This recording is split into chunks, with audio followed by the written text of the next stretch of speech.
అది అది ఇచ్చేమో మనం. నేను కొంచెం తమ్ముడు తీయడానికి ఇబ్బంది అయిపోతుంది. పట్టుకోండి సార్.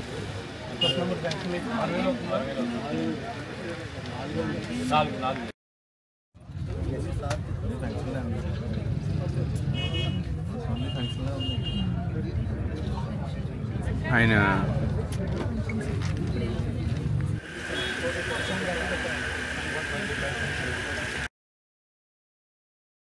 ఫోటో తీరా, ఫోటో ఫోటో తీ. ఓకే, ఫోటో తీరా, ఫోటో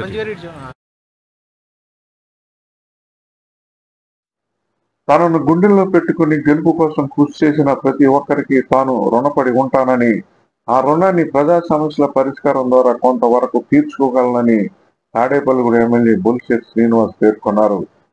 పశ్చిమ గోదావరి జిల్లా పెంటపాడు మండలం దర్శపర్రు సచివాలయం ఆవరణలో ప్రజా దర్బార్ కార్యక్రమం శుక్రవారం జరిగింది. ఈ కార్యక్రమంలో ఎమ్మెల్యే బొలిశెట్టి శ్రీనివాస్ పాల్గొని మాట్లాడారు. ఎప్పుడు అది కాకుండా ఆ విలేజ్ వెళ్ళినట్టు ఉంటుంది. అక్కడ ఏమేమి పనులు ఉన్నాయో అన్నీ కూడా మనం మొత్తం టోటల్గా వర్క్స్ ఎన్ని ఉన్నాయో అవి కూడా ఎస్టిమేట్ చేసి పవన్ కళ్యాణ్ గారికి ఇచ్చి అన్ని విలేజ్ల్లో మనం అన్ని పనులు చేద్దామని ఆయన చెప్తూ ఉన్నారు. ఖచ్చితంగా ఆ దిశగా అడుగులు పడుతూ ఉన్నాయి. మరి ఈ గ్రామంలో ఏమున్నాయన్నీ కూడా ఇవాళ మన అధికారులు సేకరించడం జరిగింది. ఇప్పుడు ఆల్రెడీ మనం ప్రతి ఒక నెలకి ఈ ప్రభుత్వం 35,03,500 రూపాయలు పెన్షన్లు చెల్లిస్తూ ఉంది. అంతేకాకుండా తల్లికి వందన కింద 81,12,000 మనం ఇస్తూ ఉన్నాం, మన ప్రభుత్వం ఇస్తూ ఉంది. ఆటో డ్రైవర్ల సేవలో 3 లక్షల రూపాయలు ప్రతి నెల ఇస్తూ ఉన్నాం. ఇవన్నీ దాదాపుగా 30,05,000 రూపాయలని 2 విడతలా కలిసి ఇవ్వడం జరిగింది. అంతేకాకుండా సీఎం రిలీఫ్ ఫండ్ని గత 15 నెలల్లో 2,54,177 రూపాయలని ఎవరైనా ఆరోగ్యం బాగపోతే వైద్యం చేయించుకున్న వాళ్ళు కూడా సీఎం గారితో చెప్పి కూడా మీకు ఇప్పించడం కూడా జరిగింది. అంతేకాకుండా ఈ గ్రామ అభివృద్ధి కోసం ఆల్రెడీ మనం 16 లక్షల రూపాయలు, 18 లక్షలు ఒకటి, 46 లక్షల రూపాయలతో జోలుపాలెం ఈ తాడేపల్లిగూడెం నుంచి జోలుపాలెం మీదుగా దర్శపర్రు గ్రామానికి రోడ్డు కొత్తగా వేసే కార్యక్రమం. అంతేకాకుండా ఏదైతే రోడ్డు పడిందో అన్నీ కూడా మనం ఏదైతే గుంతలున్నాయో పూడిపించాం, దాని మీద ఒక లేయర్ వేసే విధంగా కూడా అధికారిని ఆదేశించడం జరిగింది. అది కూడా మన 31వ తారీఖు ఈ నెల 31 కల్లా ఈ రోడ్లన్నీ వేయడానికి అన్ని ప్రయత్నాలు మనం చేస్తూ ఉన్నాం. ఖచ్చితంగా అవుతుందని కూడా మీకు తెలియజేస్తూ ఉన్నాం. ఇంకా ఈ అభివృద్ధి జరగవలసింది చాలా ఉంటుంది. ఎప్పుడు కూడా ఆ రోజుతో అయిపోవడానికి ఏమి ఉండదు, ఏదో ఒక లోపం ఉంటూనే ఉంటుంది. అన్నీ అయితే శాంక్షన్ వస్తే తల్లికి వందనం రాలేదని ఒకళ్ళు, తల్లికి వందనం వస్తే ఇంకా వృద్ధా పెన్షన్ రాలేదని, వృద్ధా పెన్షన్ వస్తే టోటల్ బెడ్ అని ఉన్న వాళ్ళకి 15,000 ప్రభుత్వం ఇచ్చింది. దానికి మాకు ఎలిజిబిలిటీ లేదని, అంటే సమస్యలు లేని గ్రామం ఉండదు, సమస్యలు లేని ప్రదేశం ఉండదు. కాబట్టి ఆ సమస్యల్ని మెల్లిమెల్లిగా ఒకటొకటిగా మనం చేసుకుంటూ వెళ్ళాలి. మీరు చూసారు, దాదాపుగా కోట్లాది రూపాయలని ఈ దర్శపర్రు గ్రామానికి ఇచ్చిందంటే ఆంధ్ర రాష్ట్రంలో దాదాపు 33,000 విలేజ్లు ఉన్నాయి. ఇలాంటి అక్కడికి ఎన్ని కోట్లు అవుతుందో కూడా మీరు ఆలోచించండి. ప్రజల సొమ్ము ప్రజలకే ఇచ్చే విధంగా ఈ ప్రభుత్వం, నారా చంద్రబాబు నాయుడు ప్రభుత్వం, పవన్ కళ్యాణ్ గారు అందరూ కలిసి నరేంద్ర మోడీ గారి సహకారంతో అంతా మంచి చేయాలని ఆలోచనతో మనం పనిచేస్తూ ఉన్నాం. మీ అందరూ ఆశీర్వదించండి. మరి గత 5 సంవత్సరాల ప్రభుత్వ పరిపాలన చూశారు. మరి ఇప్పుడున్న ప్రభుత్వం ఎలా పరిపాలిస్తుందో కూడా మీరు బెరీజ్ వేసుకోవాల్సిన అవసరం ఉంది. మరి అధికారులు కానీ అందరూ కూడా నిజాయితీగా పనిచేయాలి, ఎవరి నుంచి డబ్బు ఆశించకూడదు అనేది మేము ఆదేశాలు కూడా ఇవ్వడం జరిగింది. మీకు అలాంటి కంప్లైంట్స్ ఏదైనా మిమ్మల్ని అధికారులు డబ్బు అడిగినా ఇంకోటి అడిగినా నాకు ఇమీడియట్గా ఫోన్ చేయండి. నా నెంబర్ కూడా ఇక్కడ మీ దగ్గర తీసుకోండి, మా పిఏ దగ్గర ఉంటుంది. మీరు నా దగ్గర రావాలనుకున్నప్పుడు మీకు ఎవరో కూడా రావాల్సిన అవసరం లేదు, మీరు డైరెక్ట్గా నా ఇంటికి రండి. మీకు ఏదైనా సమస్య ఉంటే నేను చేసి నా చేతిలో ఉన్నదైతే నేను ఇమీడియట్గా చేసి పంపిస్తాను. నిరంతరం మీరు ఏదైతే ఓటేసి మమ్మల్ని గెలిపించారో ఈ కూటమి ఈరోజు ఈ రకంగా ఉందంటే కారణం ప్రజలు. మేము నిలబడి మీ ముందు మాట్లాడుతున్నామంటే మీరు కారణం.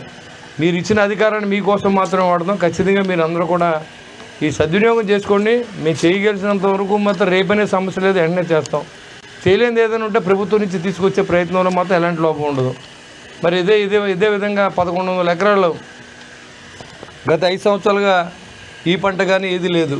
ఎక్కడ కూడా ఇక్కడ డిలీట్ చేశారు, తాడేపల్లి పట్టణంలో కలిపారు. అవి కూడా ఎక్కడ కూడా అక్కడేమో దాంట్లో రికార్డ్ చేయలేదు. రైతులకి అయోమయం, అమ్మాలంటే కుదరదు, ఆడపిల్లలు పెళ్ళిళ్ళు ఇచ్చి కట్నం ఇచ్చి రిజిస్ట్రేషన్ అవ్వట్లేదు. ఒక రకమైన భయం, ఈ పొలం మందంటారో కాదంటారో అది మధ్యలో ఉండిపోయిందని చెప్పి ఆలోచనతో మరి గ్రామంలో ఉన్న పెద్దలందరూ కూడా చెప్పడం, దాని మీద నిన్న సాయంత్రానికి 15 ఏళ్ళ అనంతరం నిన్న ఆర్డర్ రావడం, మీ గ్రామంలో ఉన్న పొలాలన్నీ కూడా రికార్డ్ చేయించడం కూడా జరిగింది. అదేవిధంగా ఏనాం భూములు సంబంధించి ఉమామహేశ్వరం గ్రామం పెంటపాడులోనూ దాదాపు 1200 ఎకరాలు ఉంది. అది కూడా గౌరవ ఎమ్మెల్యే గారిని కూడా చెప్పడం జరిగింది. ఒక 2 నెలల్లోనే వాటికి కూడా 60% వాటికి మళ్ళీ ఆన్లైన్ చేసే బాధ్యత మనం తీసుకున్నాం. ఏదైనా లాంగ్ ప్రాసెస్ చేయాలంటే 30-40 సంవత్సరాల సమస్యల్ని మనం పరిష్కారం చేయాలంటే ఒక రోజు అవ్వదు. కాబట్టి ఖచ్చితంగా మనం దీని మీద తిరగాలి, పనిచేసి మనం చేయించినప్పుడు అది అయిందని చెప్పాలి తప్ప చేయకుండా నేను చేసేస్తాను అనుకోవడం తప్పు. దీనికి చాలా ప్రాబ్లమేటిక్గా ఉంది అన్నీ. కాబట్టి అన్నీ కూడా మీరు అన్నీ అనుకున్నవన్నీ చేసే విధంగా ఈ ప్రభుత్వం పనిచేస్తుందని, ప్రతి వారమే కాదు ప్రతిరోజు గ్రీవెన్స్ ఉంటుంది మన దగ్గర. మీరు రావచ్చు, 10 మంది అధికారులు ఉన్నారు అక్కడ, మన పిఏలు ఉంటారు. మీరు ఏ పని ఉన్నా మనం చేయడానికి మనం సిద్ధంగా ఉన్నామని తెలియజేసుకుంటూ, మరి ఈరోజు గ్రీవెన్స్కి వచ్చిన వారందరికీ న్యాయం జరిగే విధంగా అధికారులను ఆదేశించడం జరిగింది. ఎవరైతే ఫోన్ నెంబర్లు ఉన్నాయో అందరికీ ఏం జరిగిందో కూడా మీరు తిరిగి మా వాళ్ళే ఫోన్ చేస్తారు. దానికి నేను ఈరోజు అన్ని చర్యలు తీసుకుంటానని తెలియజేస్తున్నాను. Thank you.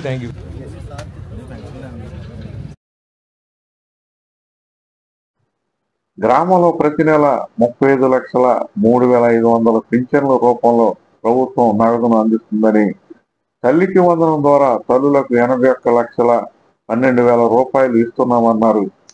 అనారోగ్యంతో ఇబ్బంది పడుతున్న వారికి 523 చెక్కుల ద్వారా సుమారు 4 కోట్ల రూపాయల ముఖ్యమంత్రి సహాయ నిధి ద్వారా సహాయం అందించామని గుర్తు చేశారు. అంతేకాకుండా దర్శపరి గ్రామంలో ఏళ్ల నాటి సమస్యగా ఉన్న ఆన్లైన్ భూముల రికార్డును పరిష్కరించామని, రైతులు వారి భూమి ఆన్లైన్లో లేదని సతమతమవుతుంటే కలెక్టర్తో మాట్లాడి ఈ సమస్య పరిష్కరించామన్నారు. ప్రజలకు అత్యంత ఇబ్బంది కలిగించే రోడ్ల నిర్మాణం త్వరలోనే పూర్తి చేస్తామని, జనవరి 1 నాటికి రోడ్డు నిర్మాణ పనులు పూర్తి చేయాలని అధికారులకు ఎమ్మెల్యే సూచించారు. ఈ కార్యక్రమంలో మండల జనసేన పార్టీ అధ్యక్షుడు పుల్లా బాబీ, తెలుగుదేశం పార్టీ నాయకుడు కిలపర్తి వెంకట్రావు, జనసేన పార్టీ నాయకులు Kode Kali, Kola Markandeyulu, Vadapalli Subbaraju, Kola Seshaveni, Paluri Venkateswararao, MRO Rajarajeswari, special officer Prabhakar Rao, వ్యవసాయ శాఖ ఏడి గంగాధర్, వ్యవసాయ శాఖ ఏఓ చీర్ల రవికుమార్ తదితర అధికారులు పాల్గొన్నారు. AV9 TV news దర్శపర్రు.